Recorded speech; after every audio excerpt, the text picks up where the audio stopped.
Greetings, gamers, and welcome to the 56th live stream from the Misfit Gamer Studios. I am your host, Vortex, and this is D&D Discussions. Today's episode is going to be the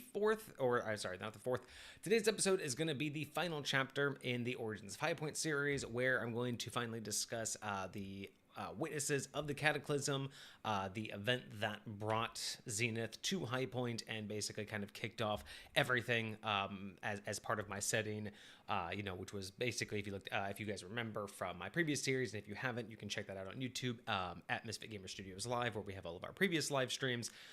If you followed that series at all, I think that was like 3 or 4 episodes of the Origins of High Point. We discussed the Cataclysm, how that was the bridge between the original location that Zenith was in, basically the Emperor's realm, how he was able to get out of that realm and maintain his abilities, maintain his power, and use the Cataclysm as a bridge in order to find High Point, and then build from his own realm from there. But today is mainly just going to be focused on the individuals because I didn't have my full list at the time, and I really wanted to make sure that I went through all of the information, and I wanted to make sure that I had a lot of the references that I needed to accurately discuss what was going on. So that's going to be today's episode. I'm going to try to do it as best I can. It might be a little bit of a struggle for me to make this make as much sense as it does to me as it does to you guys, just because there hasn't been very many people I've talked to this. There haven't been very many people that I have talked to about this entire subject, mainly because, this has been at the heart of High Point. It's, a subject that I've thought about for many, many years, but have not really articulated very much. So, bear with me. It's been a very long week, and I am going to do my best. Inventorology, hello. Thank you so much. I see you in chat there. Yes, episode 56. Welcome. Thank you so much for being in chat. Thank you, everybody else, for being in chat. Everybody on YouTube, thank you so much. Hopefully you enjoyed this episode. Like I said, if you're kind of confused on what we're talking about here, I don't know about how much of the actual Cataclysm details I'm going to go over, since we've already discussed that in the previous episode. But in terms of like the series of events leading up to it and after. But basically, what I'm going to discuss today is the location, the setting that it took place in, as well as all of the primary NPCs, including Zenith, that were there that we call ourselves, or Zenith refers to as the witnesses of the Cataclysm, mainly because each played a part in the development of what happened, the fallout of that being the spell plague, and then some aspects of the outcomes of the spell plague were also directly caused by the Cataclysm, and basically again led to Zenith being able to find High Point. I will preface that this out of the entire Origins of High Point, this chapter may be the most controversial, just because, as I've pointed out before, specifically with the Cataclysm and specifically with this aspect of the creation of High Point, this is where I take the most liberty with everything. I really do like Forgotten Realms. It's I mean, if you guys haven't noticed, it's my favorite section of the D&D lore, and I take a lot of influence from that. But because High Point has so many other influences, as I've mentioned in the previous episode, the Cataclysm was kind of one of the ways I was able to mesh it all together, find a good way to storytell not just the things that I was going through in order to create High Point as a DM, but also in order to kind of justify a lot of the different influences, the different what am I trying to say here? In terms of like instead of just D&D lore, the different types of lore we know, adding in from, the Dresden Files series, adding in from Doctor Who and Supernatural. So this was kind of my way of being able to explain a lot of what's going on in High Point and why those particular things are affecting High Point the way that they are, right? Why do I have things that are so far outside of D&D able to come into High Point? And that's where I wanted the Cataclysm to kind of be my glue for all of that. But in doing so, I took the most liberty with it, and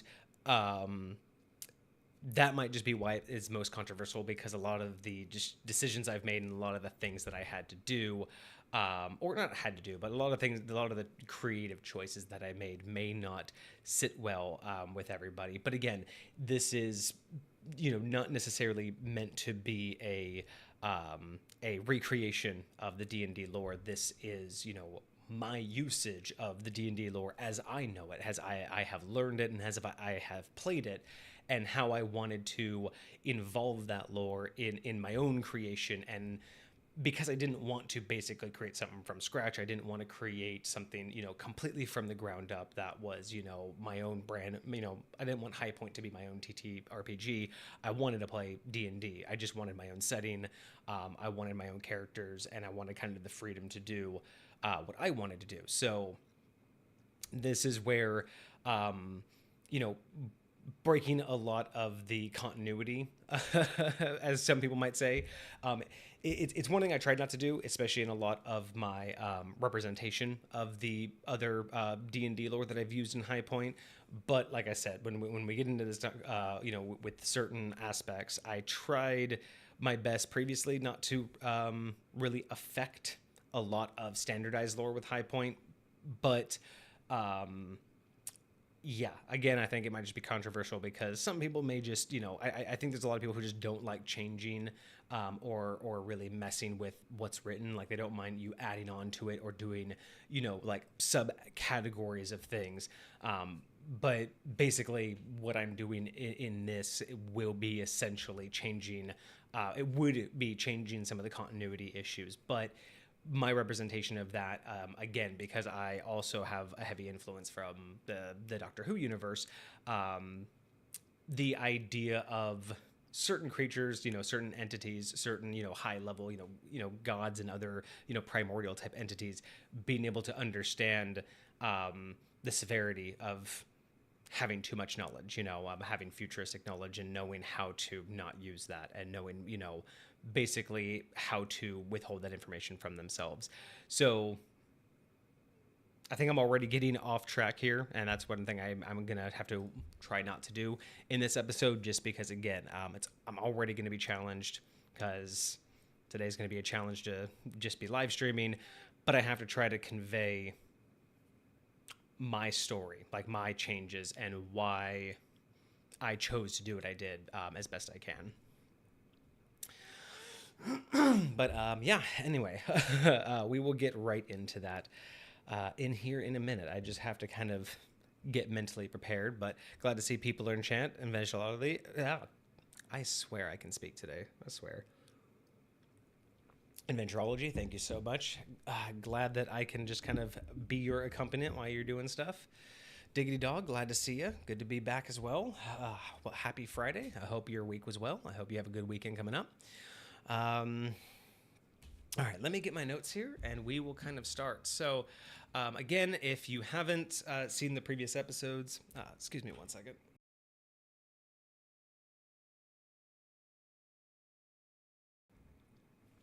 If you haven't seen the previous episodes of the Origins of High Point, again, if anything is a little bit confusing on what we're talking about here, you might want to rewatch those later and then rewatch this one, and then some things might make sense. But again, the Cataclysm is basically just the middle point between where Zenith was, where my character was, and kind of basically locked into, and was the bridge from there to how and when and where I created the realm of High Point. And again, in my particular usage of D&D lore, High Point being a self-contained crystal sphere of unusually large size out in the vastness of the phlogiston. Again, not everyone's flavor of D&D lore, not everyone's particular flavor of the multiverse, but we will be getting into that as well, about part of the reason why I don't take such a hard stand against what people's particular version of D&D lore is. And that is going to come up today just because we are going to be talking about my justifications for how I pull from different influences. And part of that is the built-in multiverse that D&D has had for a long time. Spelljammer is a fantastic setting. I do use the Spelljammer aspects. In High Point, spelljamming is a thing. I think spelljamming was a phenomenal addition to D&D. It was one of my favorite concepts to get into, and it's been a while. I do want to get some refresh. I now that I actually have an online resource for all of the books, I do want to actually refresh on spell jamming and get some more of that directly involved in my gaming, because that is so much fun. But yeah, that was a big influence in my original gaming style. So anyway, that is what the Cataclysm was, and then also kind of a recap as well. What was the Cataclysm, right? Obviously, lore-wise, the Cataclysm was the bridge between where Zenith was in the Emperor's realm and getting into High Point, his current realm. Now, the Cataclysm itself is a byproduct. Now, again, from here, the moment we start talking about the Cataclysm, this is where I really start taking a lot of my own liberties with D&D lore.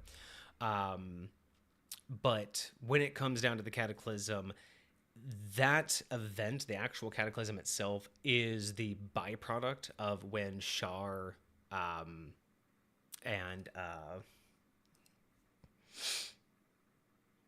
I will get it in just a second because it's there. But when Shar killed Mystra, right, essentially in D&D lore, after that, that's when the spell plague fell. From Zenith's point of view, and from my perspective of the events that happened, the death of Mystra caused basically a rip in the multiverse, because it damaged the weave, which basically kind of held everything together, even between all of the dimensions. In my opinion, that's just kind of like the way that I had envisioned it. So when the weave fell apart, it was essentially the potential to undo everything, and a hole in everything appeared. That's essentially where we're going to begin discussing this, because that is going to be the location of this. But yeah, in general, the Cataclysm was caused by the death of Mystara. It was the focal point, the eye of the storm. That was the spell plague. That was the weave falling apart. And those of us being the witnesses were the NPCs,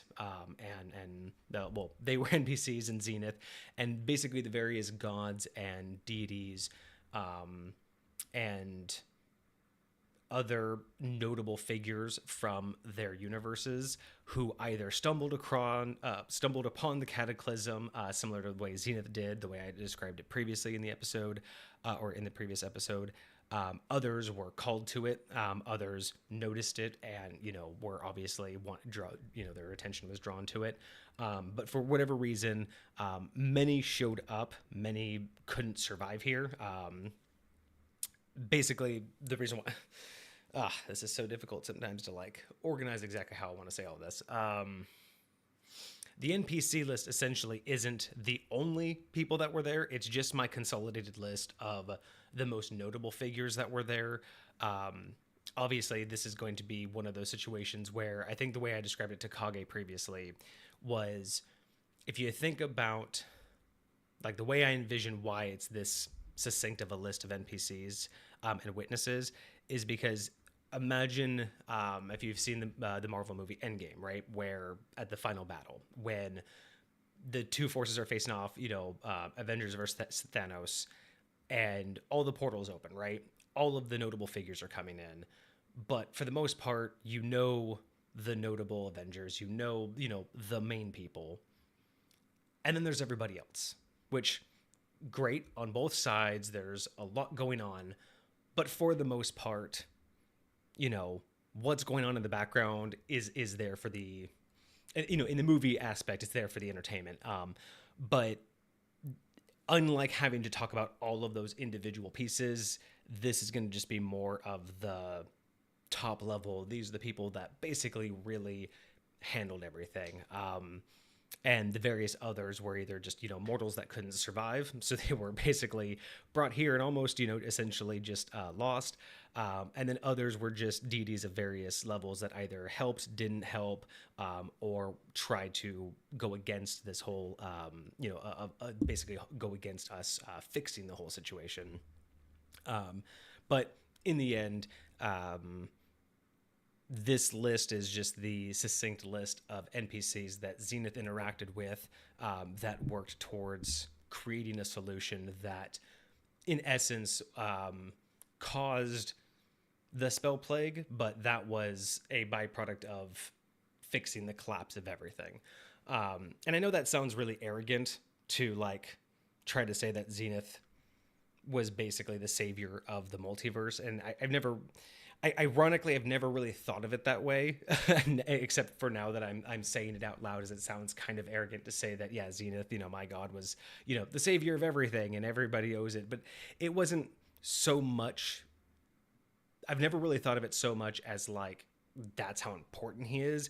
It was just more or less a situation that was happening that he stumbled upon that he was able to assist with. But I've always looked at Zenith as more of a side character in the whole situation. Zenith wasn't the one who brought all of these NPCs together. Zenith wasn't a major player. Zenith did help because essentially, as I mentioned in the previous episode, Zenith's main help was that because he was able to retain his godlike powers, he was able to create avatars that could survive going through into different areas, different aspects of I said essentially D&D lore, going through the multiverse and helping close off all of the cracks and basically healing everything that was being caused by it.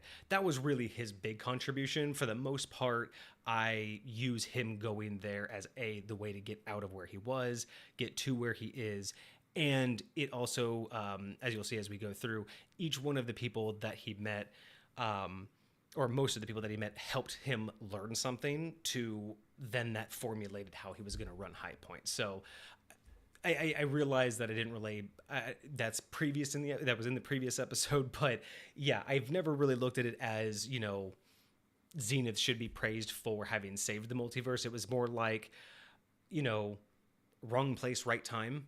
And it just so happened that he was able to assist, but it was really these other NPCs that basically had the whole situation on lock. And Zenith was just like, hey, I also could assist, just tell me what I need to do.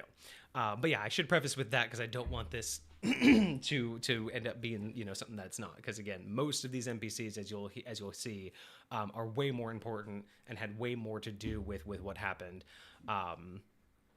But yeah. Oh, hey, Kage, what's going on? Nice to see you in chat, at least. And then, Diggity Dog. That's the eye-opening to hear your opinion of a Spelljammer. I hear Spelljammer was bad from some YouTubers, and I believe that it should have always been experienced first before deciding the final judgment. I 100% agree.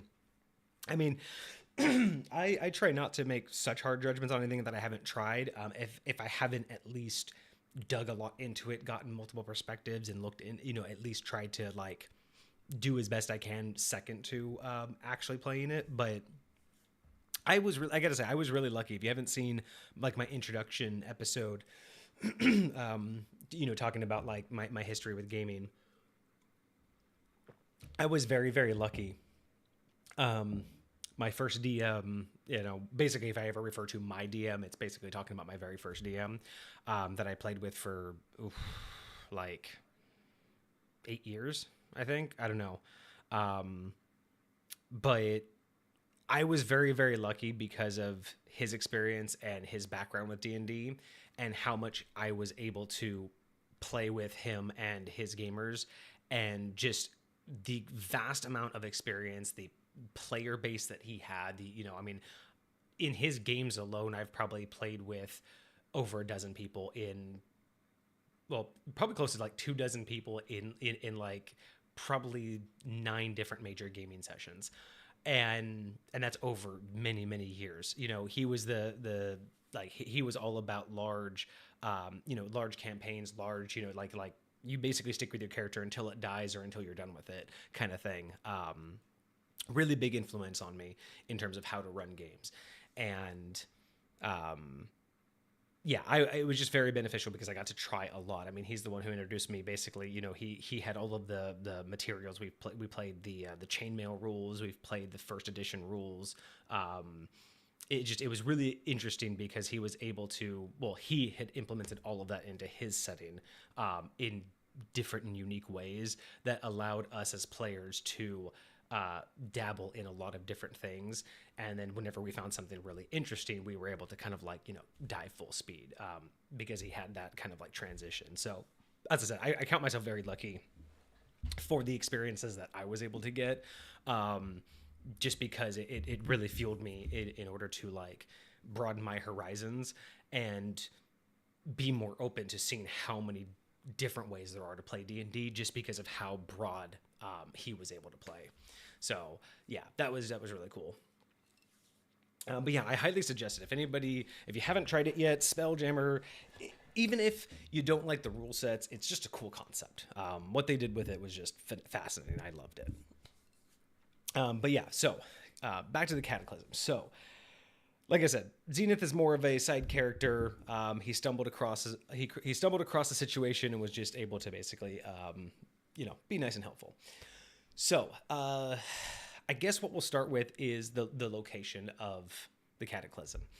Now, typically, I will refer to this as the Eye of the Storm, just because the location itself was kind of a place that didn't exist, but obviously it did because we were there.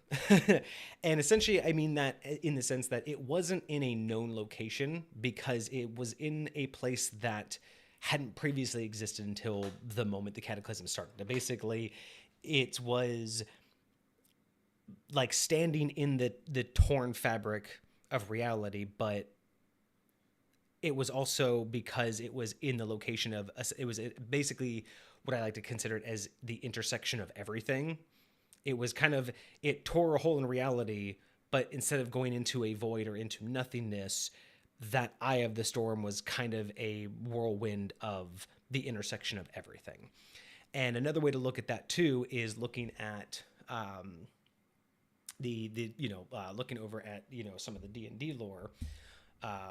Let's see if I can actually pull this up here so I can have some of my references available.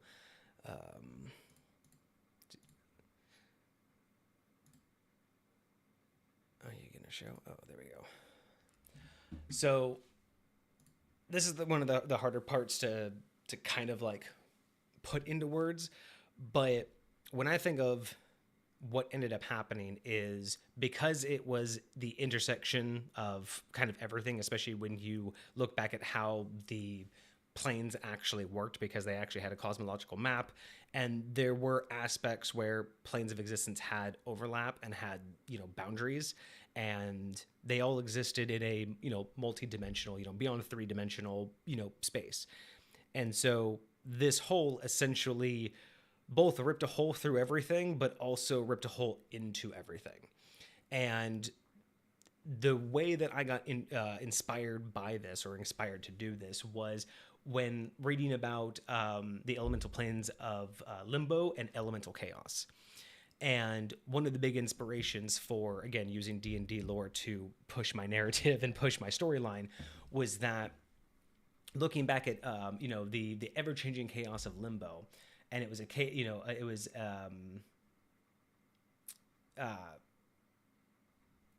what am I looking here? Sorry, I have to read through this real quick.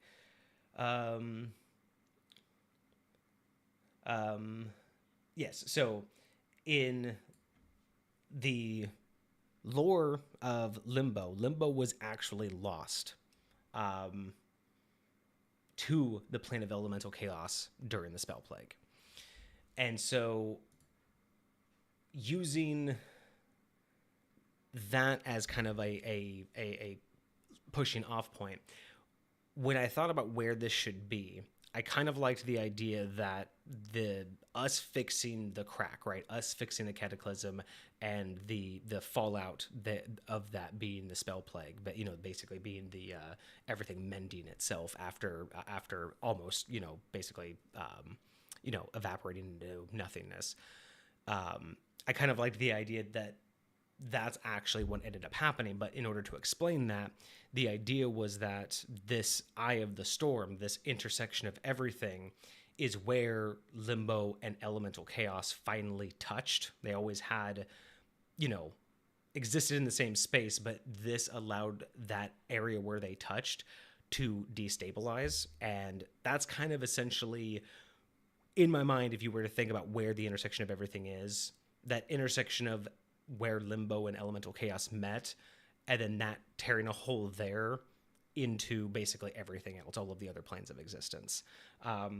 It's very difficult for me to put into words. I hope that idea comes across. But that's kind of just how it works for me. But so going with, again, trying to stick with, again, I really wanted my story to stick with the D&D lore. So the fact that Limbo was lost was just my jumping off point from saying that the location that we had is what destabilized that entire plane of existence. And when we fixed everything because of the destabilization, that's when it got lost into elemental chaos. And again, that's why I say it starts to get possibly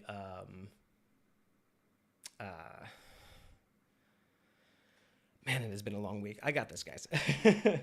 Like I said, this can be a little bit of a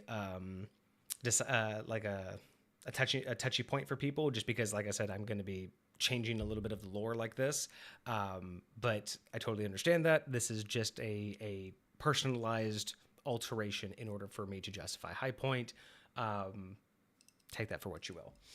But yeah, so that's basically the location as I imagine it. It is the intersection of all of these different planes of existence.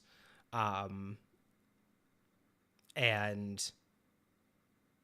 I think I brought this one up because the way that they described these planes in the original books is that the planes are actually like traversable.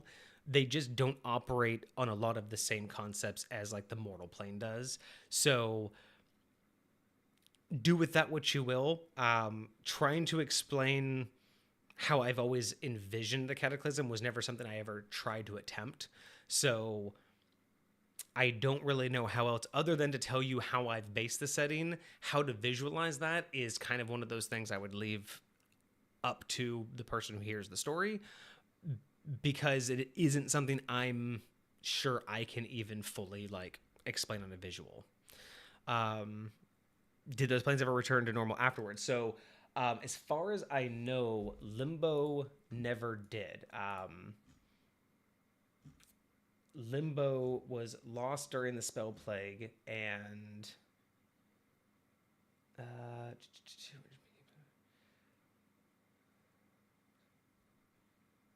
yeah, as far as I know, after the spell plague, when it was lost to the elemental chaos, that's when that plane, in terms of the lore, was actually gone.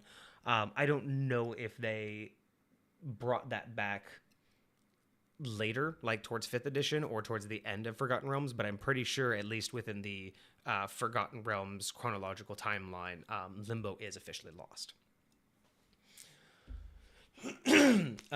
So that's where we're going to begin this whole episode, is starting with that location. Do with that hopefully what you will. It would be, again, it was never, you guys got to hopefully, I don't, how am I going to say this? I do believe I mentioned this in the previous episodes, but a lot of the things that I am going to talk about too, please keep in mind that because I have such a high standard for myself, in terms of my lore, always needing a reason, always needing some sort of backstory, not all of this was ever really intended to be discussed.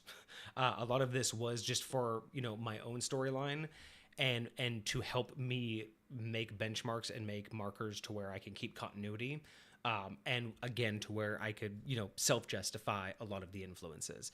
So bear in mind if it seems that a lot of this isn't fully fleshed out for me to express it to you, it's mainly just because it's only been until recently that I finally decided to talk about all of this. And it is just a challenge to take something that is just knowledge that I've had and a story that I've had to actually like put it out into a visual narrative. But yeah, it wasn't something that I ever really intended to be part of accessible lore in terms of like my players or anything. It would have been something that we would have metagamed. We would have talked about like this if they ever really like wanted to know, but it was never really something I was ever intending to openly discuss.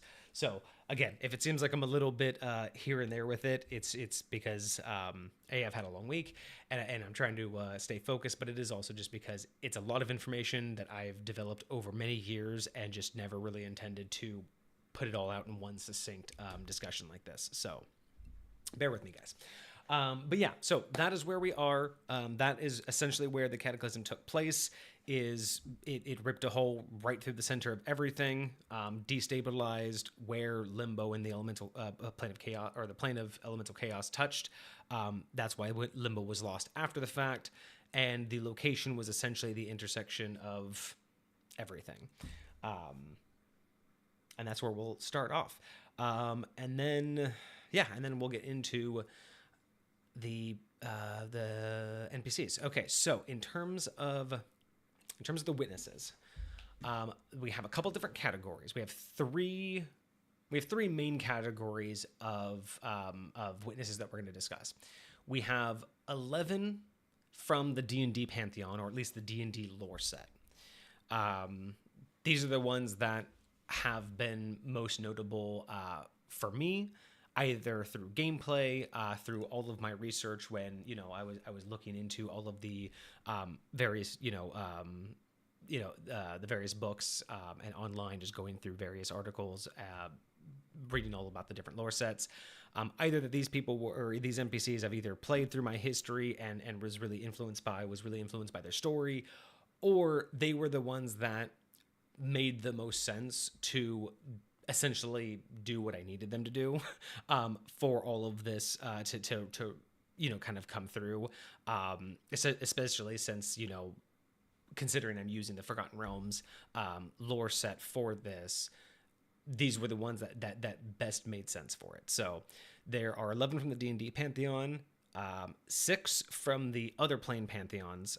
By other planes, we'll get into that when we get to them, but D&D does recognize the multiverse. It does recognize that there are other planes of existence, and it does recognize that each one of those has its own set of pantheons, which again is just one of the things that helps really for me justify people creating their own settings a lot of the time, is because again, a lot of what's already in the D&D lore sets up for people to be able to do that. But yeah, there are going to be 6 from other planes of existence, 2 from their own, 1 from their own, another 1. Well, I guess those 3 are from their own. So those 6 we'll discuss, and then there are going to be 2 in a final category, and those are basically just going to be. Well, I guess we'll probably talk about those first because they're there for no other reason than just to watch and to influence. Again, just to provide a source for an influence on High Point. Hey, Cosmic, good to see you. Thank you for showing up. Glad to see that you're in chat. Okay, so we've gone over the location. Those are the categories we're going to start with. I'm going to go grab something to drink because both my waters are out right now, and I can already tell this is going to be a toll on me. So give me a minute or two so I can go grab some new waters, and then we are going to start on this very long discussion about the witnesses of the Cataclysm. Chat amongst yourselves, but it's good to see you guys here. I will be back in just a minute. There it is.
All right, I am back. Thank you guys for your patience. I just realized that one of my buttons doesn't unmute my microphone. I'm gonna have to reset that later. All right. Okay, so let's start. We're gonna start with the final category because this category is really the. Again, it's only there for the source of influence for High Point. It's mainly putting these are two NPCs I put in here from their own complete subset or main section of Pantheon, and they're there as a source for inspiration in order to justify how I like to justify mantles and Zenith's understanding. And we've gone through this before in a previous episode, discussing mantles and discussing how things work in High Point. I don't know if that was part of the I don't know if the mantles was a part of the Origins of High Point series, or if that was something that Kage and I discussed separately on a different stream. But yeah, so these two NPCs are there to basically help Zenith understand a hierarchy of things, and they are the source of that inspiration. And these two are from the Endless Pantheon. Where are we here? From the Sandman series. This was a series that I really, Neil Gaiman is just one of my favorite writers, and Sandman was fantastic. I really liked the show. I think they did fantastic at representing the graphic novel, and I really love from this series. I just love the idea. I love what they did with the manifestations of the Endless. And so I really wanted to have that represented in how I do the levels of power and how I wanted that to influence how mantles work. And I've discussed this before, with the various types of mantles, essentially mantles that come into power, for various different reasons, like the Endless, and how if it's powerful enough, they create their own entityship, like the Endless. And that there are ones based on what they're representative of. These guys are endless because, of course, as long as anything exists, they just happen to exist, side by side. So at the Cataclysm, obviously, because this was a potential cataclysmic event to basically destroy a multiverse. It wasn't just a specific universe; it was a multiverse that could be destroyed. So it was a whole big deal. And not necessarily to get involved, not necessarily to stop it, not necessarily because they themselves had anything to do with it or would be affected in any way. But in my mind, they were there more out of curiosity, more out of it's something to be entertained about. It's more of an interest. It's more of a, hey, here is an entire multiverse about to blink out of existence. Shall we go and take a look? But I have Death and Destruction from the Sandman series here. Death and Destruction were at the Cataclysm, not to interfere, not because they were causing it, but just essentially in their ever larger existence, this was happening, caught their attention, and they manifested to take a look. And essentially that spawned the understanding to Zenith about how true hierarchy of power works. I mean, here he is, a god himself, but a lower end god from where he's from, now dealing with legends and gods and deities of other pantheons of equal to greater power than him, even some legendary to him. And then there are these, endless that, are just there, just kind of observing. And learning about all of these, learning about who they were, what they were, was just a lot of what influenced Zenith and what influenced me. And, basically is now, again, the source of how I set the hierarchy of power and mantles is kind of influenced by the Endless. So that is how I use that series. And basically that is where that series starts to influence High Point. It does influence it in other ways, but primarily this is just where the source of that influence starts.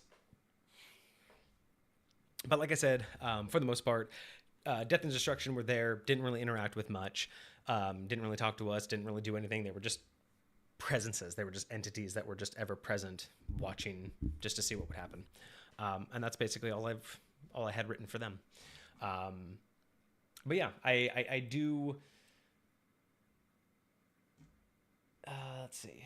No, I really don't have much else to say. If you guys know anything about the Sandman series, or if you don't, I highly suggest either taking a look at the TV series or the graphic novel. It's fantastic, but essentially they are the manifestations of concepts, things that just are, death and destruction. Because there is creation, because things exist, things will be destroyed, and they are just the manifestations of these ever-present concepts. And again, that's kind of a big influence for how I do mantles. So they were there mainly because, again, they just happen to feel it. I kind of look at them as, again, they exist on but beyond everything. So the idea that a whole multiverse was about to, just blink out of existence or rip itself apart, I feel like, again, doesn't really matter to them, but why wouldn't they be interested in just watching that? What is existence itself? Or what if existence itself was a concept? Yeah, I mean, that is one of those things where it is interesting that you have death as an endless, but you don't have life. Like, it is interesting that I guess you could say that life doesn't really have its own representation, I guess you could say, but I guess life itself is that representation. But that's a good interesting idea about the endless. Is, do they have an additional sibling that no one's ever thought about, which is the sibling of existence? That would be fascinating. All right, so they basically didn't do anything. That's basically all I really have to say about them. They were just kind of there to give Zenith that viewpoint. Okay, so we'll start with next we'll go to the actual D&D Pantheon, because I think that's just going to be the most in-depth, and then the other Pantheons are, again, just quick introductions and quick ways for me to build out story in High Point. But starting with the main D&D Pantheon, of course, because this whole thing gets kicked off because Shar kills Mystra, and that's what basically kicks all of this off, because Mystra is the embodiment of the spell plague, and that is, just going to basically be, that's what's holding everything together. It's kind of like that seam between everything and what allows, magic to flow through the realms and all of the planes. So that all happens, and the first major players that we see at the Cataclysm are going to be 3 versions of Mystra or Mistral, 3 different versions of her. Now, this is part and parcel a callback to old Doctor Who. I'm a Doctor Who fan, and I really like old Doctor Who. And one of my very, very favorite episodes from way, way back in the day was the 3 Doctors.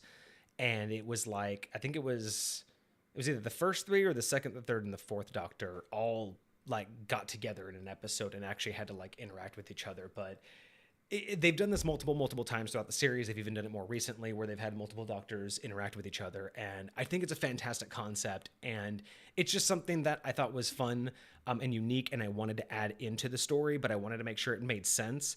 And with adding 3 different Mistras, it also allowed me to just build out some other unique ideas that I just kind of wanted to throw in there.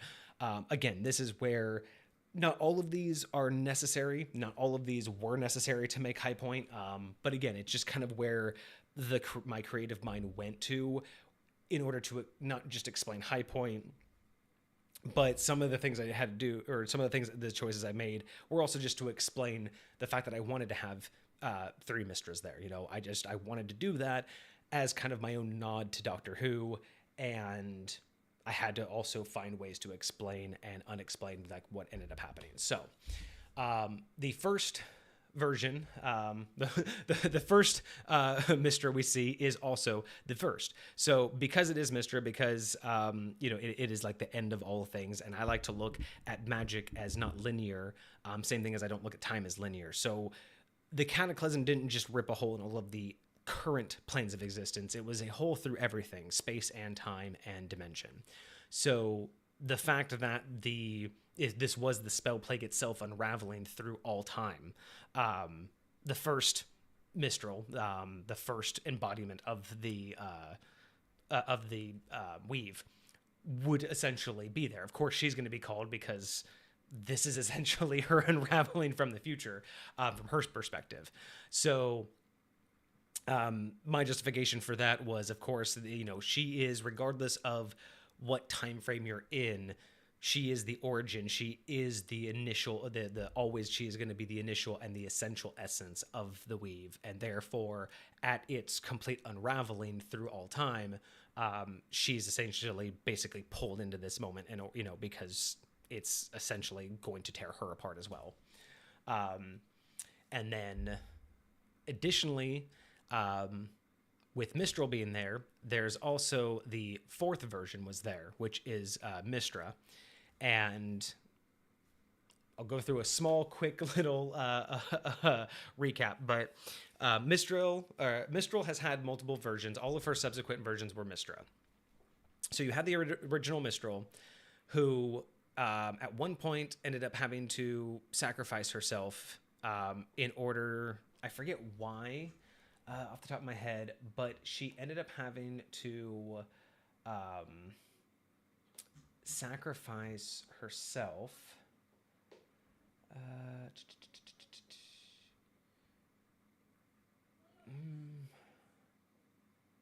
So yeah, she ended up having a weakened hold on the weave itself. Things started to get kind of chaotic, and where is it? Come on. This is the problem. I don't have all of my... everything's kind of just scattered, but I tried to put it all together here. And... here we are. Yeah. So because the weave was... Her connection with the weave was damaged. Things were getting a little bit chaotic. She ended up sacrificing herself to protect the weave. So Mistral 1 gone. She eventually reincarnated, and we got the second version of her, which took the name Mystara. Mystara continued on for a while until there was... I never remember all the D&D dates, but there was a time when all of the gods were basically sent to live as mortals. And during that time, the second Mystra was turned into a mortal and became Midnight, her mortal incarnation of Midnight. And from there, she eventually returned as the...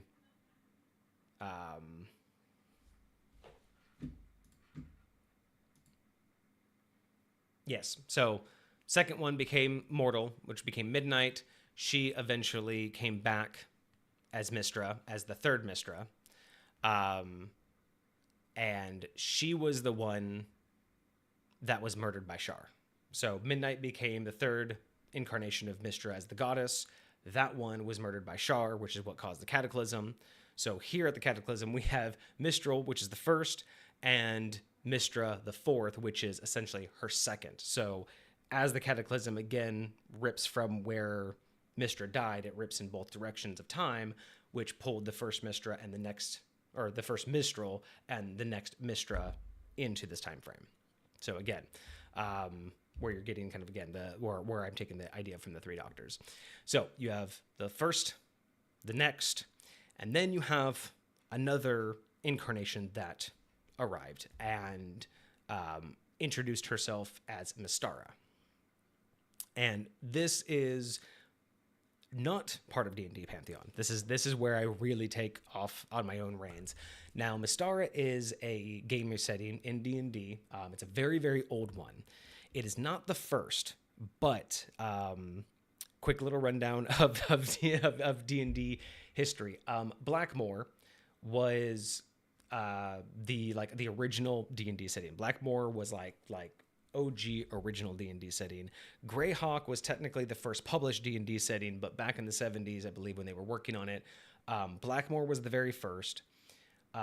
But I believe even before Blackmoor, there was a different campaign setting that they were working on.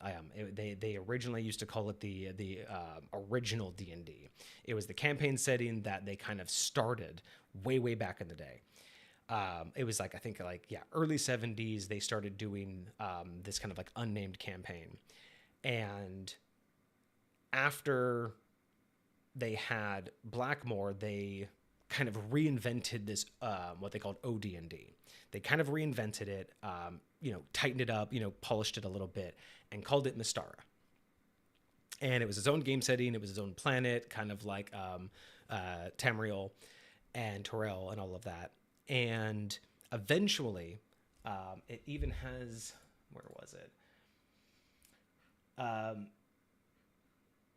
OD&D was the originally known world, or OD&D. So this was like the campaign setting that they had a personal home campaign setting, again, before D&D was as we know it. And then what they ended up doing is they eventually retconned some of the D&D lore. Here we go. So in 1986, so Blackmoor setting was retconned to exist in Mystara's past. So Blackmoor, essentially the original setting, older than Mystara, was kind of a different setting, but they've merged them together. So the reason why that's important is Mystara isn't a goddess. Mystara is a setting. In the Cataclysm, we have this goddess represent herself as Mystara, and we have Mistral the first, we have Mystra the fourth, which will be the next incarnation after the one that, after we fix this. Mystara introduced herself as the last. And again, this is far beyond D&D Pantheon, because right now we're on the fifth Mystara or the fifth Mystra, and I don't think they ever picked up back, or I think she is in 5th edition, but I think that's it. I think we're at number 5. So Mystara is just kind of like my own creation, my own version of her, in order to kind of pull together the three doctors, influence that I wanted to do, and to I didn't want to, I kind of wanted to just do something unique and different. So I didn't want to just keep pulling different versions, because it was only, the 4th and the 5th, and I just didn't really want to have the next 2 Mystaras there. It didn't really seem to fit what I was trying to do. But in order to help basically justify the lore of meeting the last, the last version of her, and not really, allowing for like, how do I want to, okay, so again, very difficult to put into words, but essentially, how do I want to say this? Sorry guys, it has been, it's a lot.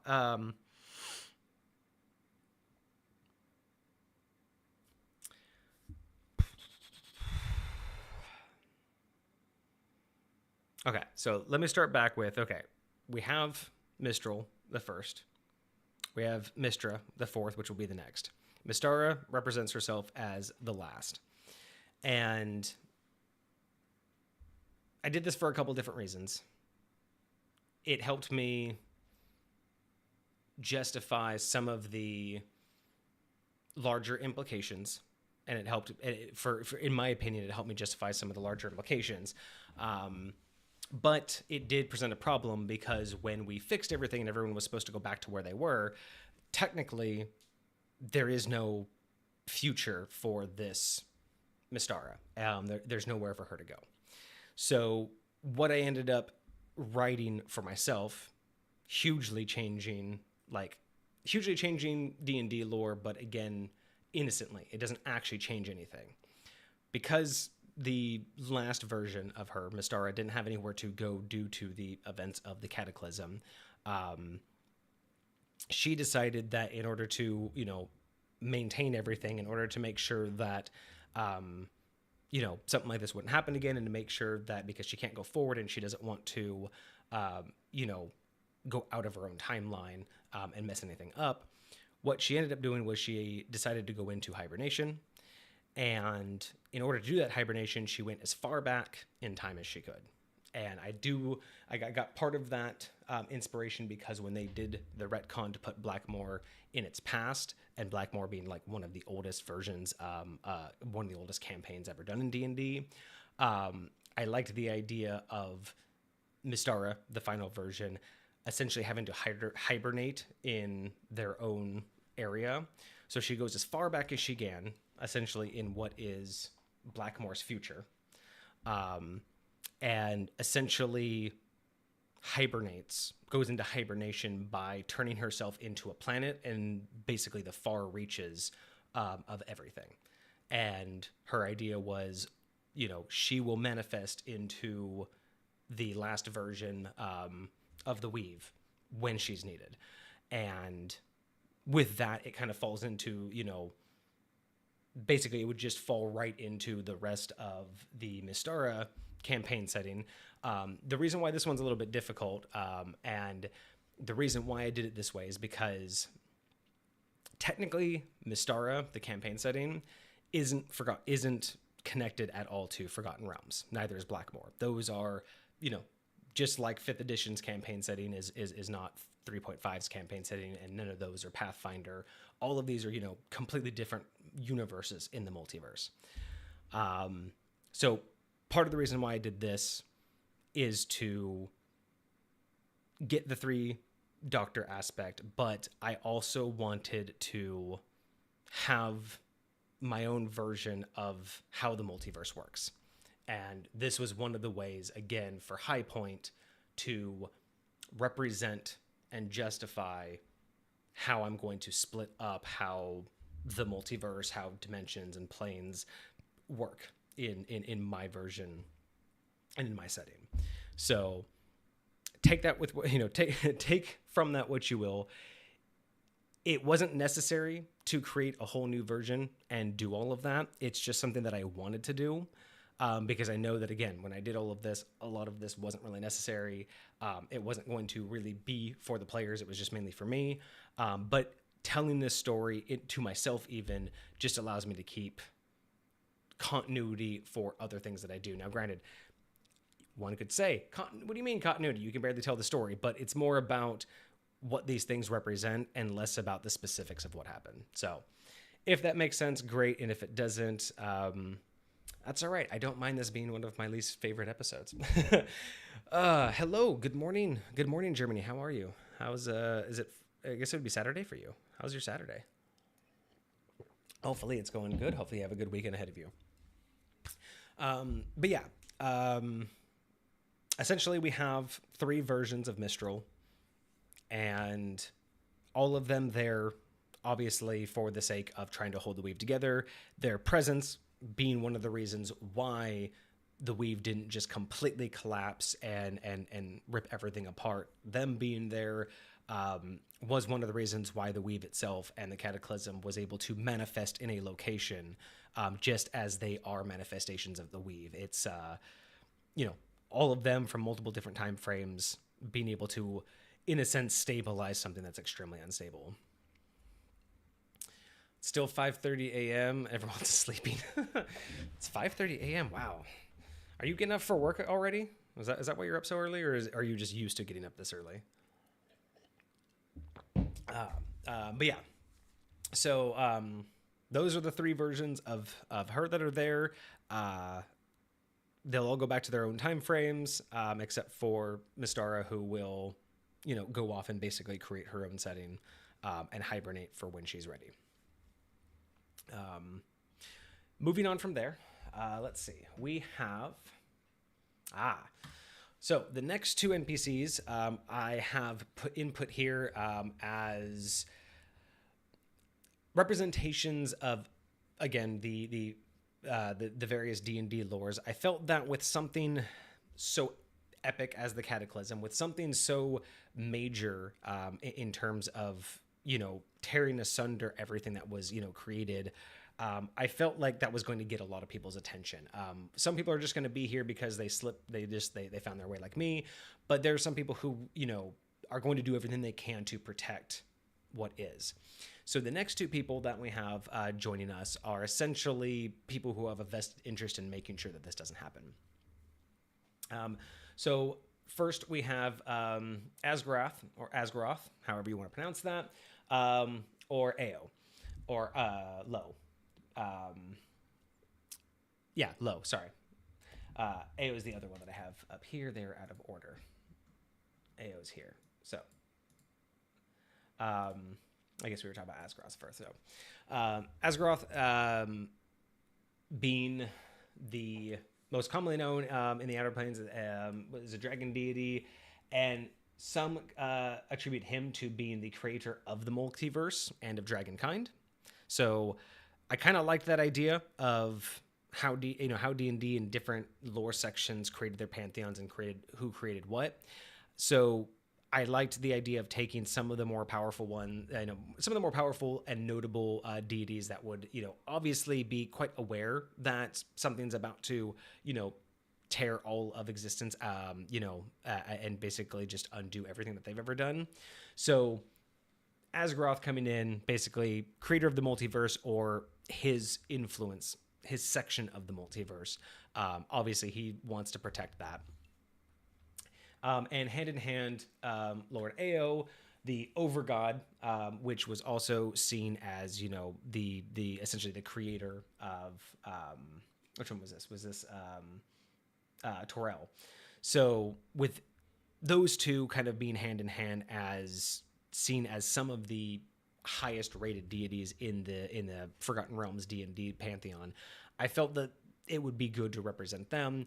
And I just also wanted to, I mean, let's face it, I needed to have a good justification for enough power to fix this. So again, looking at a lot of this, because it really wasn't made to be played by players, like I said, it wasn't really like something that people would be able to come here and do. It was just more of, again, who's solving what problems. So I'm bringing them in sheer for their power level, for their influence, and what would make sense, right? I mean, something's about to unravel, your entire created area. I think you're going to notice that, and you're going to want to do whatever you can to protect it. So them joining in, they're one of the ones that essentially, kind of were called to the location. They were essentially aware of something being wrong and came here in order to justify, or not justify, but coming here to make sure that they protect what they've created and what they have. And part of the thing that I implemented them for on Zenith's side of things is it was Zenith's way to understand, because he's always understood things from, the perspective of the Emperor's realm and how the power the power struggle goes there. Having these two come in as their own separate entities, and having them as their own power sets in a way, one being the, an overgod, one being the creator of the multiverse, it was a way to introduce Zenith to the fact that there is a multitude beyond just a linear set of power. You can be the creator of a multiverse, but that doesn't necessarily mean you're the creator of absolutely everything, because that multiverse could have spawned other branches from other deities. And that's kind of just one of the things that I really take into heart when, why I'm so open about like different variations of D&D is I've built this idea because this is how I look at D&D. I look at it as an ever-evolving concept, and being able to use all of these ideas, for yourself. So having them come in and basically representing their own, their own spheres of power, but also being representative of basically their own sources of power, I don't know if I'm getting this across. I don't know if this is actually making sense to anybody else, but it was just helping a way for, it was my representation of how Zenith learned that there's much more to power than just a linear progression. And even the most powerful aren't just pure power, if that helps make any sense.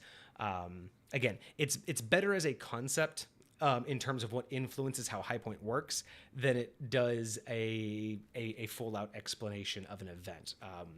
And that's kind of the unfortunate aspect, but at the same time, it's also easy when you think that we're working with deities here. Things don't have to be as concrete on a mortal sense, right? These aren't like actions being taken by physical bodies. These are, concepts and thoughts of mind being taken on by deities of pure energy and thought, even beyond me as a mortal. So, I hope it all kind of makes sense for y'all, but in the end, again, these are also, I'm trying to justify in a D&D story and a narrative why I'm allowing these things to influence how I DM and how I created High Point. So keeping that in mind, that may be why it just doesn't sound, congruent, but that's because I'm trying to narrate concepts. But yeah, so Ao and Asgaroth were here. I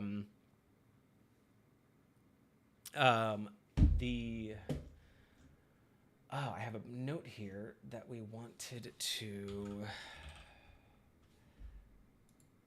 wanted to talk over. So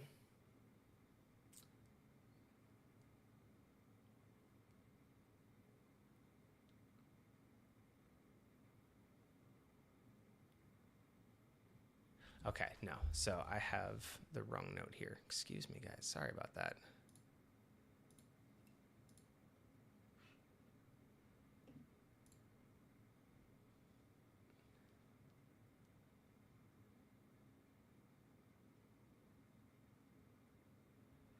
Okay, I don't know why.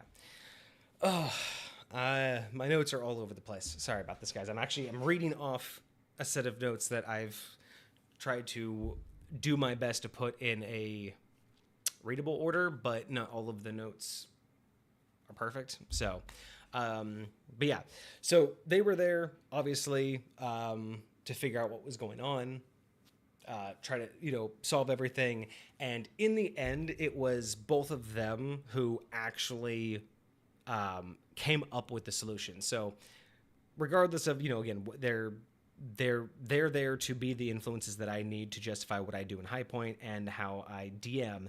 But as witnesses of the Cataclysm, they weren't just there to be there. Obviously, them being some of the most powerful deities that were part of this situation, they were the ones who actually were able to discover the solution that we all used, which was for those of us who could and still had enough ability, divide ourselves up, go through all of the cracks that were being caused, essentially the way that Zenith got here, go through all the cracks in the dimensions and throughout time, and close them. And essentially the only way to do that was to send a piece of us through, and that would, complicated God stuff would help close it if you could send a piece of yourself through in a certain way, but it would lock away basically a bit of your power. We talked about this before. That's basically one of the reasons why I justify like the small way in which all of the characters I ever create are all kind of intertwined, even though they're not directly linked. Just something that I like to do because I always end up using the same naming concepts. So that was in the other episode as well. But yeah, they were the ones. They're there because they ended up figuring out how we could solve and fix all of this. Let's see.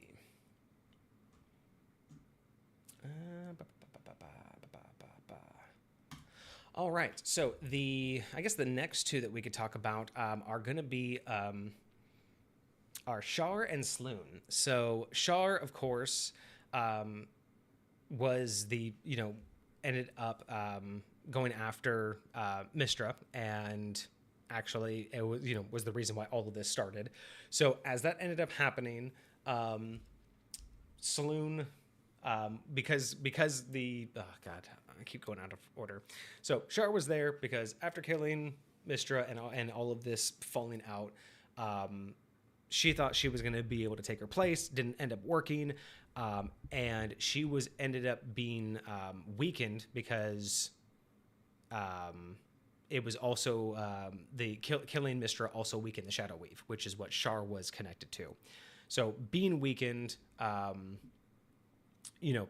being weakened in there, she was easily captured by Sloan, who essentially helped create Mistra, or Mistral way back in the day. Basically, it was kind of like her mother. And she was there to basically take charge of Char at the time and kind of, stop her from doing any more damage, essentially. So they were, for the most part, they were there to...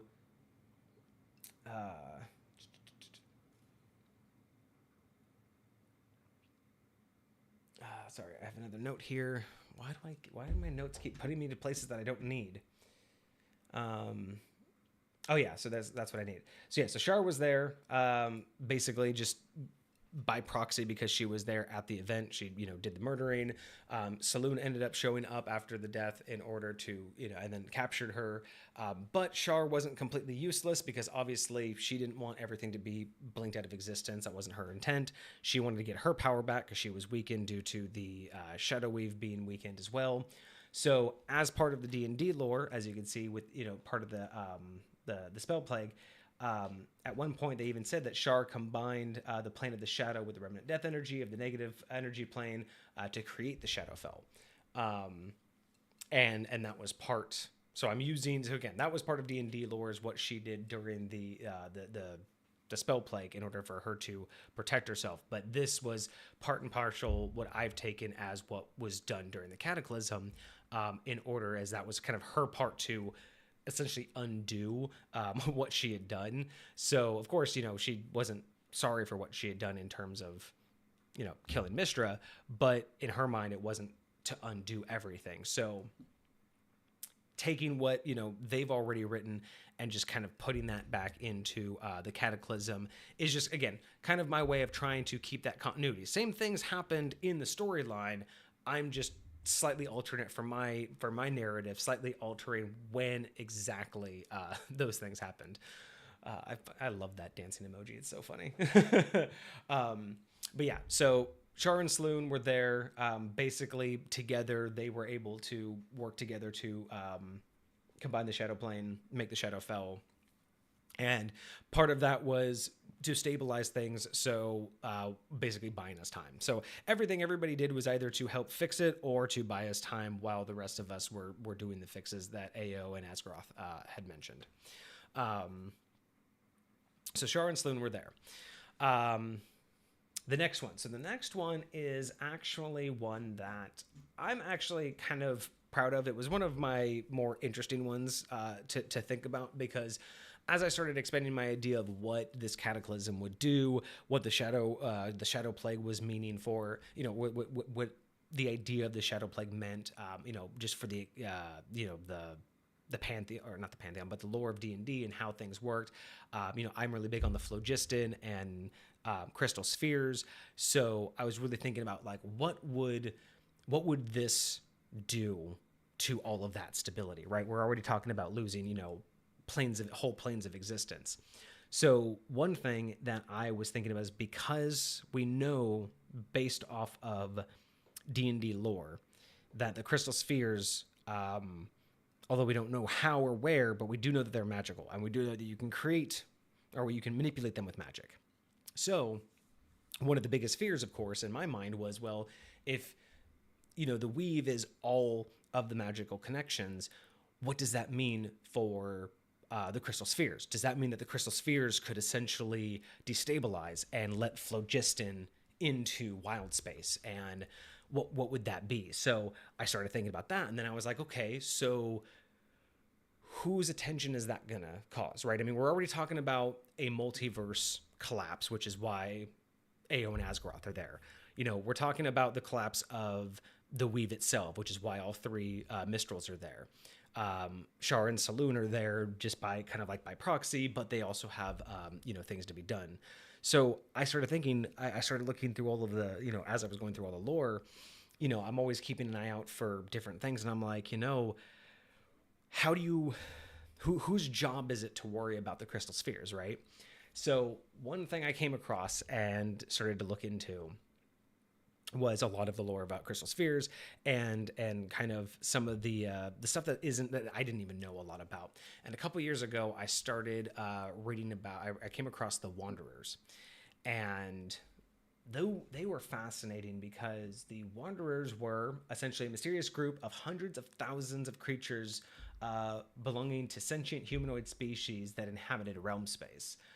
They inhabited the inner surface of crystal spheres, and their hands bear the mark of Torm. And essentially, these guys are the souls of extremely evil people who died within realm space. And the idea was that the worst ones were put into the ranks of the Wanderers, and the Wanderers were basically would just walk the inner sphere of the crystal spheres, and perform a silent chant forever. And they don't have to breathe. They don't have to do anything. They do the silent chant. And their placement on the crystal shell was the reason portals in and out of the sphere is possible. They weren't indestructible, however. And if they were wiped out, no portal would open until another evil creature died. So that was the normal lore for the Wanderers. And I kind of really, really liked that. But I wanted to take it one step further. And because, I like the idea that gods tend to have some sort of responsibility. So the idea that these were Torm's people, this was his like kind of torture. I also like the idea that it was also his responsibility to maintain the integrity of the crystal spheres, not just the in and out. That was like part of it. But I liked the idea that there were another subset that of responsibilities that helped maintain it. And seeing as how he had all of these, people, or all of the, he have all of these Wanderers basically in the crystal shells holding it together.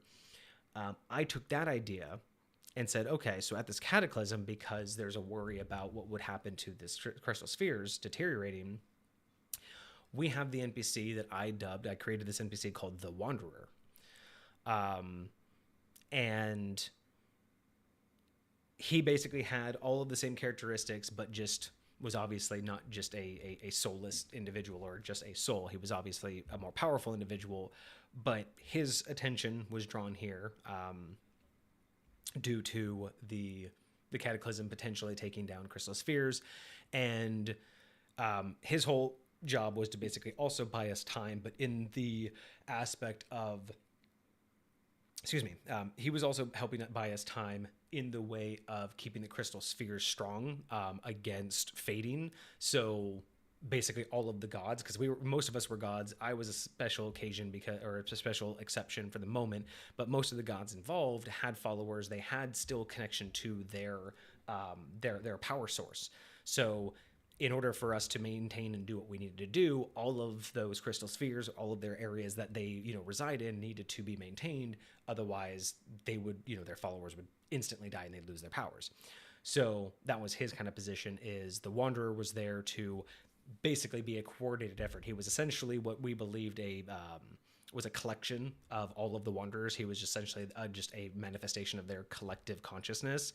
But a couple of us, it was never confirmed, but this is just like a little thing that I like to throw in there. But a couple of us witnesses, including Zenith, actually believed that it was a manifestation of Torm himself, just as this version. Instead of coming here himself, he came here as the Wanderer. But yeah, he was there to teach, again, because of he was there to represent my understanding of crystal spheres and a little bit more about the D&D lore about behind them. And I really wanted to add that aspect in of how I protected that concept, since crystal spheres technically are magical, and the breaking of that of the weave would probably weaken a lot of crystal spheres. It also leads to the idea, something that I've always wanted to play with, but it would be really fun to play a game or play a campaign essentially inside of a broken sphere. like where wild space or realm space is slowly being taken over by phlogiston. It would just be a really cool concept. So that was also part of the reason I wanted to open this up in High Point is, maybe one day doing some sort of campaign, and that's how I would be able to justify it is, maybe there's a nearby crystal sphere from High Point that's been cracked because of the situation. So the Wanderer, believed to be Torm or a manifestation, basically he was there to help hold the magic for the crystal spheres together. The next one. Okay, so the next one is interesting. I think slightly less known, but Agma. So this NPC, kind of interesting. I kind of used this NPC for my launching point because I'm really influenced by the Apprentice Adept series, and I really wanted music to be important in High Point, and I wanted to set it apart.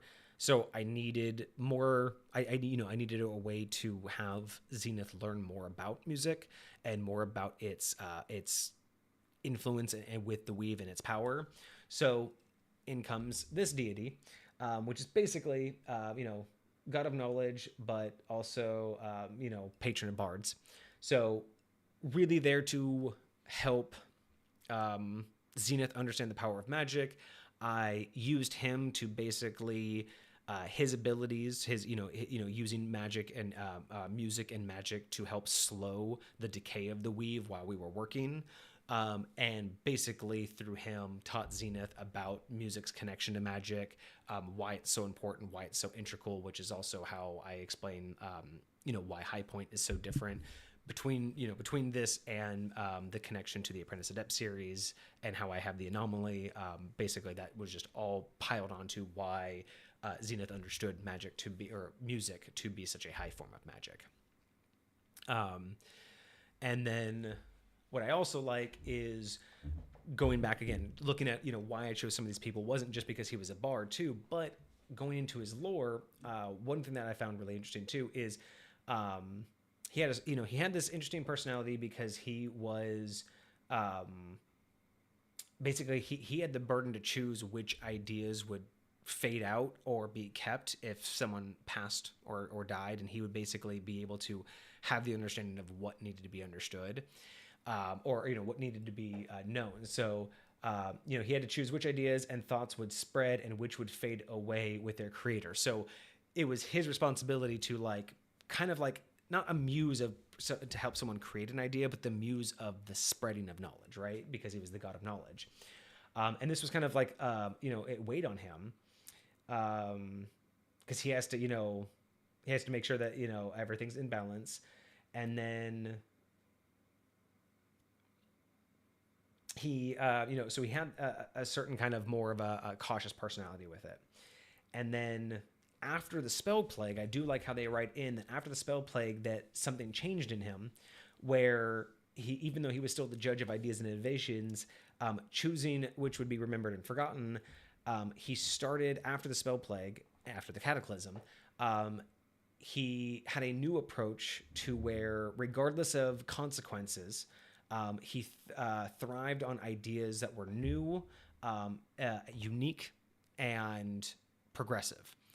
And I really liked that mentality because it's like, well, why would the spell plague, why would just the spell plague have done that? But I kind of like the idea of if he was involved in the Cataclysm, something that was unprecedented, and he was typically, this, conservatives who was just mainly just sticking to status quo. He didn't want to take a lot of risks, but here was everything. And here he is working with all of these, various other deities with groundbreaking new ideas, and him himself having to push himself to new heights in order to use his own magic. And it's not like he knew how to slow the Cataclysm or slow the spell plague. It wasn't like this was innate to him. He had to create something new, and through talking with all of us, all the information sharing and learning so much more, beyond us. Like, again, Zenith learning how all of these pantheons work. And I like to believe that these gods and entities learned more by interacting with each other at this level, that going back to, after the Cataclysm and, after the spell plague washed over, him coming out of this with a much bigger mindset of, in order to protect the future, in order to really make things like go, we can't just stay where we are. We have to constantly progress. We have to, push forward, and he wants new and good ideas to spread because of that. And I really liked that idea because, again, I didn't want to vastly change what was already written. I just wanted to be part of it. So the fact that they wrote this in where it really changed his personality, I kind of just like the idea that it was just because of the nuance of what the Cataclysm was and how unique of a situation it was.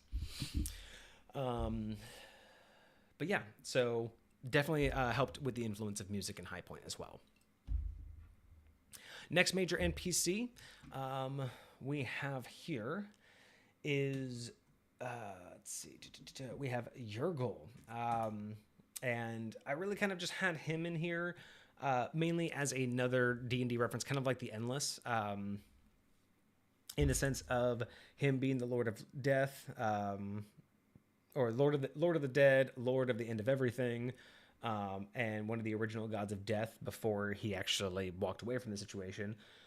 But he ended up just wanting to be kind of like the scribe of all things and just make sure that everything was documented perfectly, which he does come into play.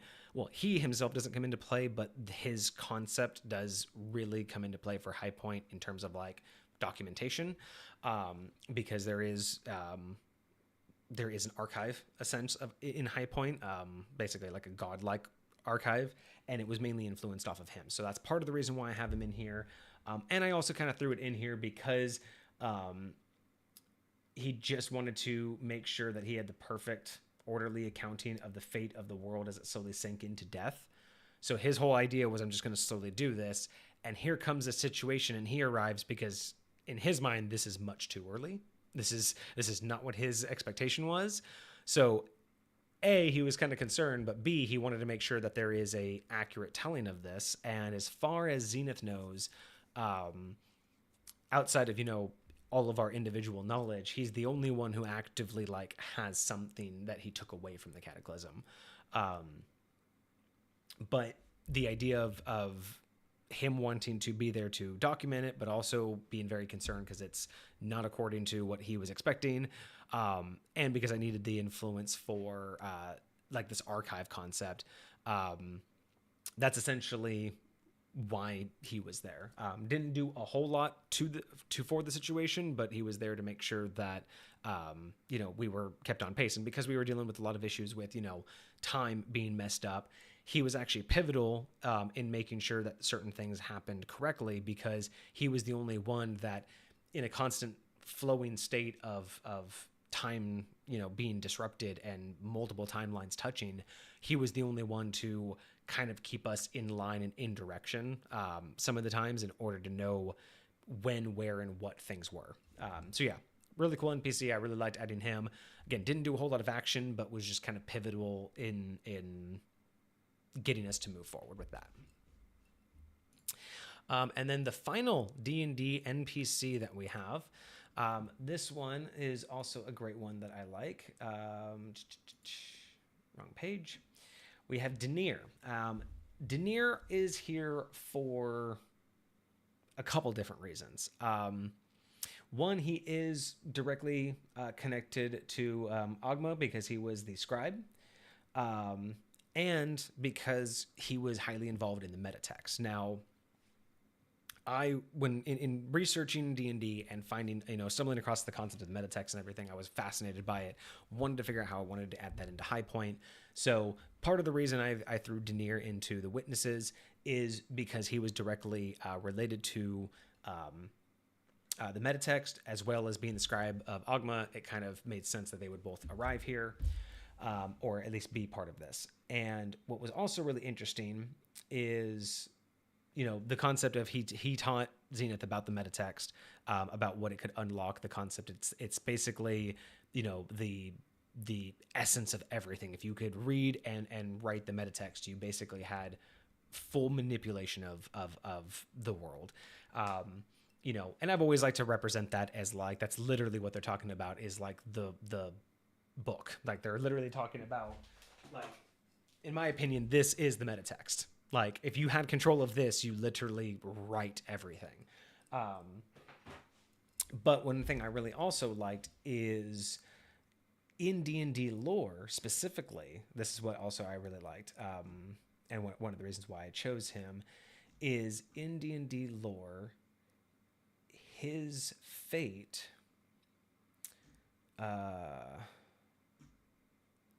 here we go. So his fate in D&D lore is that during the spell plague, it seemed as if Denier tried to reestablish stability of Mistress Weave by writing the metatext and thus himself into it. So he tried to use the metatext to write the metatext and himself into the Weave in order to prevent it, right? This is already in his lore. So when I kind of read up on this, it just made sense to add him into here, and again, just slightly alter the aspect of that's what happened. That was his addition, is when he was there with Ogma, he basically attempted this at the Cataclysm, and in lore wise, it says that he was lost to it. And then it does say that, in the lore, it does say that it was during the battle, but that's where, again, the Cataclysm isn't necessarily a linear point in time because it was the connection of everything. It wasn't just they left where they were and then went directly back to where they were. So even though it was during the spell, or it was during this battle, I look at it as one of those, because we were existing essentially outside of time. During the battle is when he came to the Cataclysm moment, and through that is when he did what he had to do with the metatext. So again, doesn't ruin the continuity. It's just one of those, kind of like cutscenes where if you didn't know it existed, it wouldn't change anything. But now that you know existed, all it does is add a little bit of extra to it. So I really like the fact that it had already been written in that he used the metatext to try to help this situation. So that's why he ended up getting added to the NPC list. And that completes the D&D Pantheon NPCs. So in total, we have the first Mistral, the fourth Mistra, which will be the next one after Midnight, after Midnight's version. And then we have the last Mystara, which we've talked about that she'll go to the very beginning and basically hibernate until she's needed. We have Ao and Asgrath because they are basically the overcreators of their own areas and don't want that to be destroyed. We have Shar and Sloon, the Wanderer, which we all believe to be Torm, Ogma, Urgel, and Denier. Those are all for the D&D Pantheon. Now, the rest of these, 2, 3, 4, 5, yeah. So the other 6 are going to be from various, what we call, or basically other planes pantheons. So before we get into that, let me kind of go here to...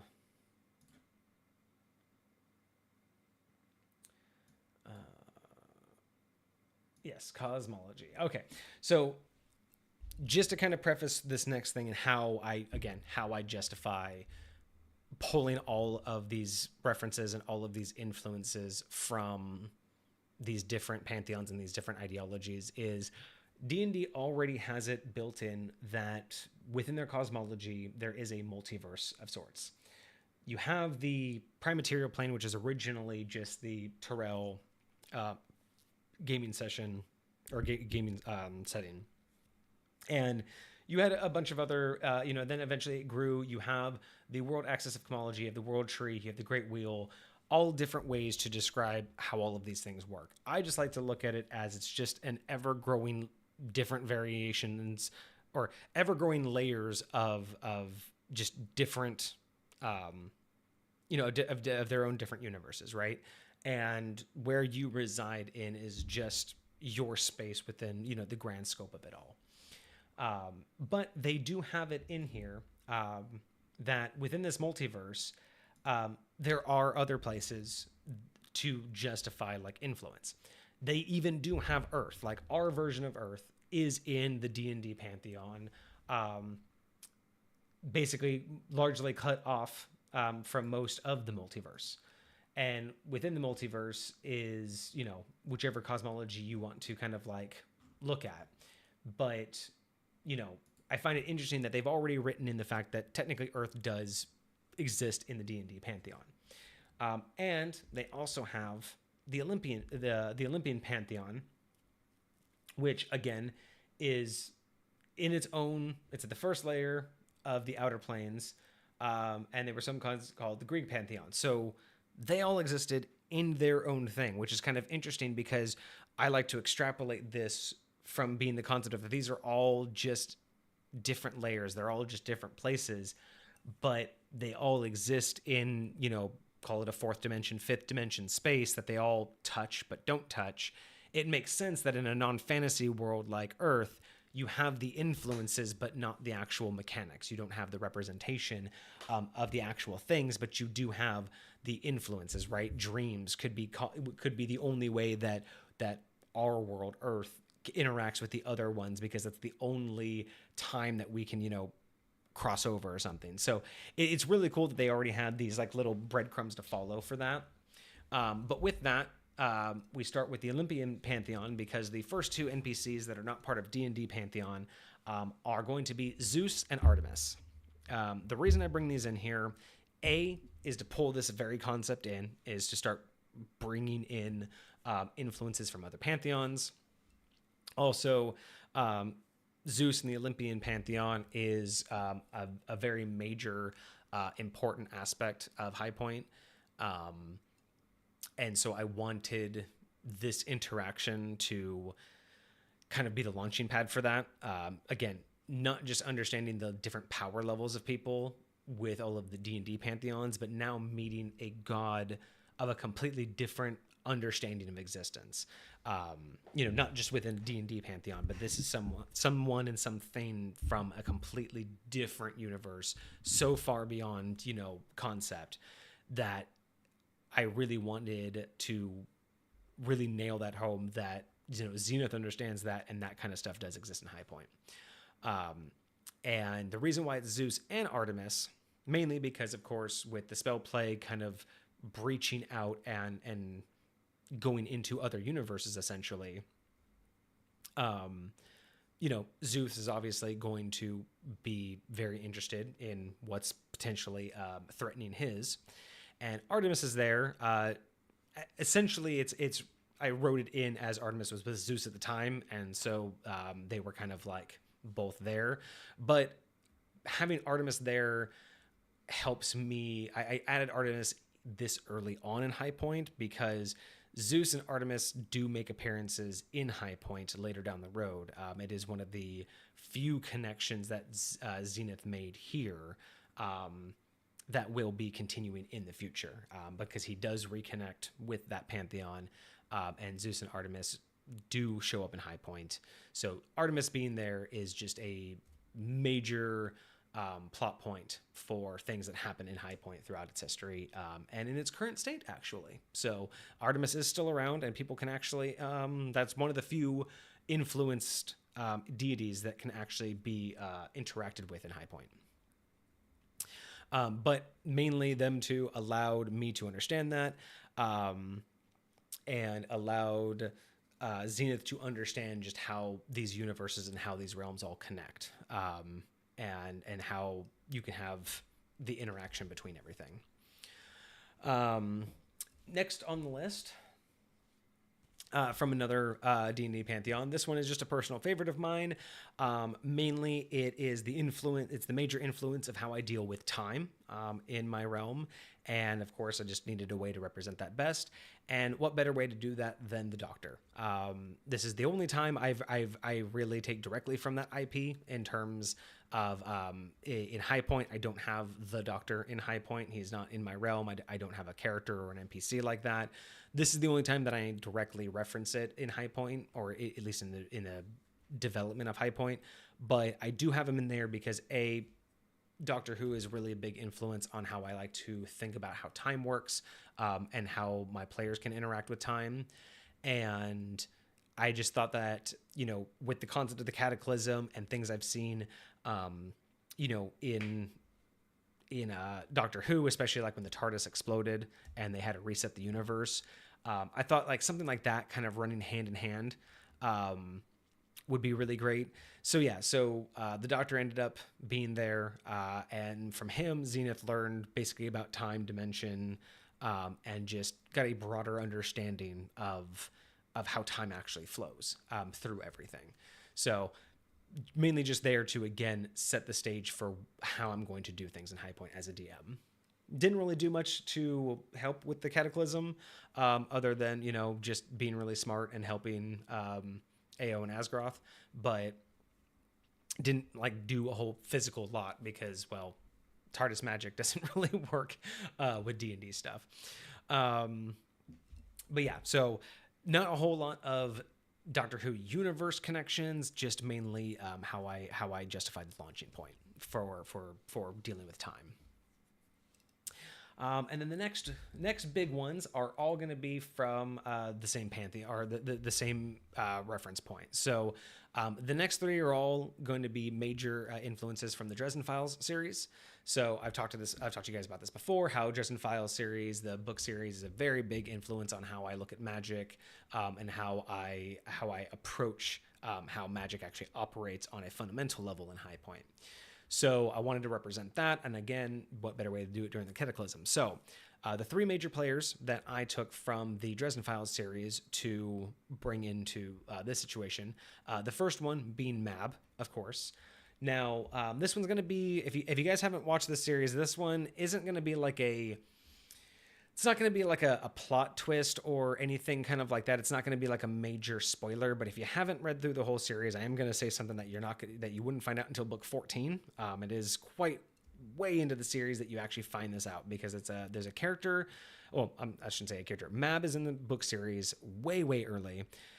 You deal with her a lot. You learn about this character. You really kind of get an understanding for her. And then by book 14, you learn something about her that just changes your perception and just kind of really changes your understanding. So if you haven't seen it, you might want to walk away for a minute or two. But Mab is here, one, because I wanted the reference, and I wanted the connection to the Dresden Files series. I have her there to teach Zenith about how the Fae world actually works and how it's actually connected. I like using the Never Never concept from the Dresden Files series. I like using how the way, what they call the way works, and how traveling works through it. So, and just the greater grand scheme of how they have the hierarchy of the Fae world. All of that I like. So I had her there for that. But on top of that, for those that or for those that do know, Mab is the protector of pretty much that of the Dresden Files world. She is the protector of the outer gates against the outsiders in the Dresden Files series. And I really, really was so impressed with that reveal and just with that whole concept that I really wanted that to be representative in my concept and in High Point. And I really love the idea of the outsiders as well, and that whole concept of a whole realm of undoing. It reminds me of like this old 80s, or isn't 80s or 90s, but this old movie called The Langoliers, where it's basically just these creatures that live slightly in the past, and their job is to basically clean everything up. They just devour all matter, all time, all space in the past in order to allow time to continue to flow. And I like, this idea of this outsiders, this outside world where these, things from beyond all comprehension are. And the representation I kind of like to look at it as, because, if you really look at it from our point of view, all of this is fantasy, all of this is, in an imaginary world. So I almost like to think of the outsiders and the outer gates that hold them back. I like to think the outsiders as more of the undoing, the forgetting. Like when an outsider gets a hold of something, it's almost like that idea is lost forever, and that's their whole goal, is to just wipe everything out. And so of course, holding them back to protect not just the Fae world, but the idea that letting them through, that outer gate is basically the barrier to the world of imagination, and letting them through basically would undo all of it. So I took that idea, from the Dresden series and just expanded it into a D&D concept. So Mab's there because the Cataclysm is essentially potentially going to can act as a back door to the outer gates. And she's there to basically take her hordes, kind of like an Avengers style thing, where she's there basically to make sure that no outsiders get through this whole Cataclysm hole in everything. And if they do, to fight them back. So she's kind of there as a protecting force. That's where Zenith learns about the Fae and Mab, learns about the outer gates, learns about outsiders. And I actually have those currently in my in High Point as well. The outsiders have a representation, a version of them in High Point as well. In fact, Vixie has interacted with them before, has actually fought some of the outsiders, or at least variations of them. So yeah, it's that was a lot of fun to write her into that and just really start that out, because Mab is also a major key player in High Point, but not like a major NPC that you would deal with a lot, but she does frequent High Point just because it is a place that is connected to the Fey realm, and she is very, she does have some influence on High Point. The other two that I have, the other two NPCs from the Dresden Files series that I have there, are some of my favorites. So one is the Earl King. I really liked the Earl King in the Dresden Files series. He is the leader of the Hunt, which is also just a fascinating concept. If you guys, are familiar with it, he can call up the Wild Hunt, which is basically, the souls of great hunters that he can command, and great beasts that he can raise and command. And the Hunt can, will just basically go out and he can just direct it at anybody. And then you have choices. You can basically run or you can join. He'll give people like the option to run or join the Hunt. And yeah, it's a really cool concept. I really liked it.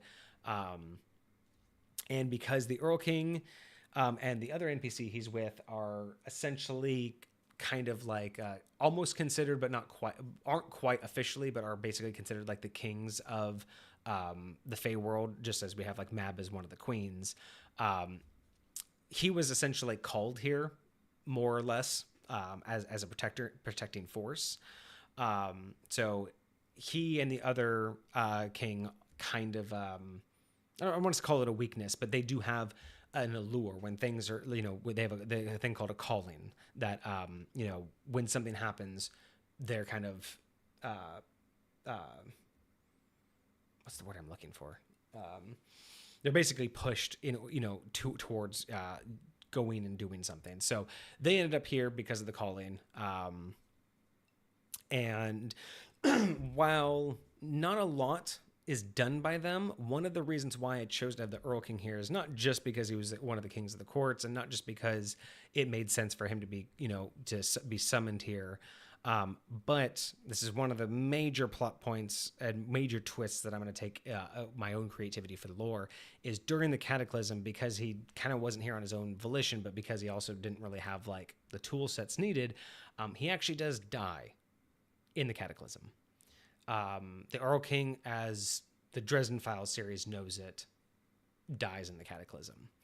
But that's also really important because that leads to a major plot point for just gaming in High Point that can be discovered later. But him dying in the Cataclysm actually is, I don't want to say solved, but it's resolved. Like his death due to the Cataclysm, I actually resolved that in High Point if you game enough. So, but yeah, I have him in there because I need him to die to kickstart another idea that I have in High Point.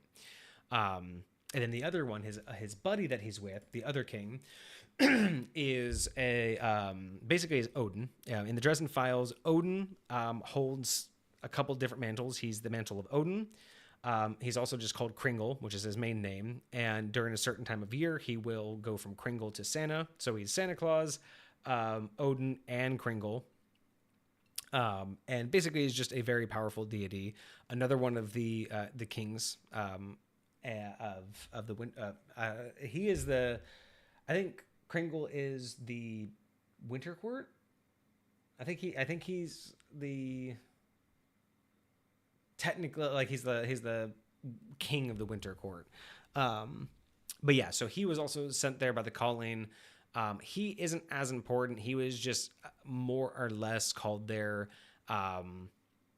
to help again drive home the connection to the Feywild. And the idea also adding him in was also to help me like really solidify some of the ideas for mantles, because I already had the endless in there to discuss how like the highest level of mantles can work. But because I really like how the Dresden Files deals with mantles, having Odin is my introduction into someone who holds like multiple levels or multiple positions and what that actually means. So again, doesn't really do a whole lot in the sense of he was kind of there just because he was called there, didn't really need to be there, but it was in his best interest to help out where he could. Mainly the Earl King and Odin helped out Mab in fighting back the Outsiders, which is what ended up killing the Earl King. And yeah, those are the NPCs. I never thought there was more, but yeah, that's pretty much it. The entire NPC list of the Witnesses of the Cataclysm. Each one put in for each one put in for their various reasons for narrative. It helped guide the narrative for me. It also set a lot of precursors to how I decided to DM in High Point, and it just set a lot of precursors to the story and the setting of High Point and how different things can be done and why I have so much influence and everything. I mean, obviously I have way more influences than just these IPs, but you know, I didn't want to add every tiny influence into the Cataclysm. This was mainly, the Cataclysm was, you know, again, is a representation of my decision to go out and create my own setting and really try to do it my way and be influenced by the things that I really liked. And so having all of these NPCs here are really just my breadcrumbs to keep me moving forward, you know, in a consistent way, right? Like, you know, saying that I use the Dresden Files for the way that I deal with how like the Fey realm works is, again, I started from the very beginning, from the Cataclysm, which is really like the pre-origin of High Point. That's where I added this in because it is that ingrained. It is that important for High Point and me that it's not so much that I want to change how D&D does, like the Fey realm and all of that. It's just that when I'm gaming and when I'm DMing, I wanted my own way of representing it, and I wanted something that made more sense to me. And I'll be honest too, it's something that we've talked about before, is when you add in the things that you like the most, it makes it easier to be consistent. I can be way more consistent with traveling the Fey realm using the Dresden Files method of like the way than constantly having to grab a D&D book and remember how it works there. Like it's just one of those things where for me it's going to be something where what's easier for me to remember, and these are the things that are just stuck in my head, right? Just knowing how this stuff works is my jam. It's, you know, it's my nerdhood. And so that's to me why it's so important for me to go as far back as the Cataclysm to ingrain these things in, because they are the foundation of how I run High Point. And it's just, again, I've always wanted it to be from the beginning. I wanted these things to kind of just be implemented and be my guiding factors. And again, it was, I mentioned this before, it's not so much that this was ever really meant to be discussed. It wasn't really meant that these were things that people were supposed to be able to like experience in High Point. These were just things that I had decided long ago and over time to help me have a narrative, or to help me have a narrative of how High Point was created, something that I could retell in bits and pieces, and just something that I would always be able to look back on and be like, okay, this is why I'm doing that. Or, you know, if it ever really came down to, hey, you know, how is it that you have, you know, Mab? Like, why is it that I met Mab? How is she here when she's not in D&D? It's one of those things of just, instead of saying, because they are, it's just one of those, I really wanted to figure out how I was going to mesh all of these different universes. And the Cataclysm is how I did it. I just wanted to have a narrative, and I wanted to have a story that made so dumb to say. I wanted a story that made sense to me. Now I know that's crazy because the whole thing I just described is insane, and convoluted and not understandable, but it makes sense to me in the fantasy concept of what a god went through in order to run his own existence, run his own universe, his own realm. So hopefully you guys enjoyed that. Hopefully it wasn't completely off the rails and unhinged. Hopefully it made somewhat sense to you guys. But yes, that is the final chapter. I believe, as far as I know, that is the official final chapter of the Origins of High Point series. Anything else we talk about is mainly just at that point we can just talk. I mean, I guess we could no, I've already done I think I did the 3 Great Wars. Yeah, I did the 3 Great Wars. So yeah, I think that's it. I think that might have been the final chapter to finally close out the origins of High Point and where it came from. And now all of the other deep dives can now start to go into like just things I've done and other things I've created and just NPCs and stuff. But yeah, I wasn't really yeah, I can't really think of anything else that would be really important to discuss, like the actual origin of High Point. Because I mean, we've talked about where I came from, where Zenith came from. We've now talked about the major influences. We talked about obviously we've talked in extreme depth of which settings that have influenced me, which editions have influenced me. So hopefully, if you've watched them all, or if you do end up watching them all of the Origins of High Point series in this episode, hopefully it makes sense. Hopefully all of that comes together and you kind of have a better understanding of what High Point is and where it came from. And then it'll make sense as we continue discussing High Point and all of the various things inside of it. But yeah, this was a lot of fun. It was very difficult for me to do this. Not just because, this is important to me, not just because it was, a lot, but it's also, a lot of this has always just been concepts in my head, just like little snippets, and then trying to actually like put it out there to you guys was a lot of fun, but it wasn't easy. And I hope that I hope it wasn't difficult. I hope it made sense. I'm really fascinated, though, to know if you guys have any questions. I know last time I talked to Kage about a bunch of stuff about the origins and stuff behind the scenes. He always has questions for me. So I definitely want to know if you guys have any questions. If you're here in chat, I'm going to go ahead and post the Discord link in chat right now. So if you guys aren't joined, you guys can go ahead and join the Discord. We're just now starting to build our community. You can get updates on when we go live. You can chat with people. You can share your homebrew with people. You can share your gaming sessions. You can ask us questions that we'll answer either in the Discord or on stream. You can submit your own homebrew review items that will homebrew review. You can submit your own homebrew review items that we'll review on Mondays. Every Monday we do a homebrew review at 7 p.m. Pacific Standard Time, and then here on Fridays 7:30 we just do a little deep dive series. But yeah, I really want to know if you guys have any questions. So go ahead, join and post any questions you have about this in the Discord. If you're watching this on YouTube in the future, go ahead and drop a comment. Like and subscribe if you like it. But drop a comment if you have any questions. I do read those and I will answer those questions as well, because I do want to know if you guys have any interest in any aspects of High Point and the origins.